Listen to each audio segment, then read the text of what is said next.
Shortly after Carrie and I moved to Woodstock, I had the privilege to meet David and Ed, two of my dear friends that love our church. They love the Lord, but they also love serving veterans. One of the reasons that God has put veterans on their heart is because they themselves are veterans.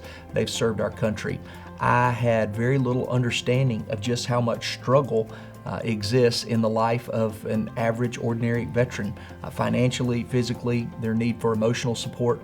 I was thrilled to know that this church, First Baptist Woodstock, has a weekly support group that has been arranged to meet the needs of support for these veterans. What a wonderful thing. At First Baptist Woodstock, we don't just care about numbers, and we're not a big church that's cold or indifferent to the needs of our community.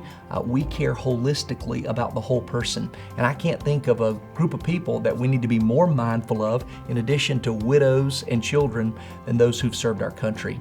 The Bible is really clear in the Gospel of John. Jesus said, "Greater love has no man than a man that's willing to lay down his life for his friends."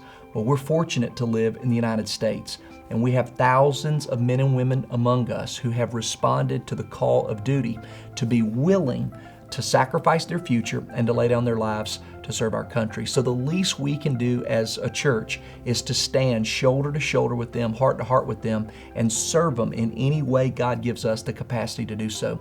The scriptures are also clear about this. To whom much is given, much is required. I've been given a whole lot. Not just physically, not just in terms of my family or a roof being over my head. I've been given a whole lot in that I'm a free American, and that freedom came at a price. And so we need to do everything we can, First Woodstock, to remember these incredible men and women who are right here in our community that need our loving touch.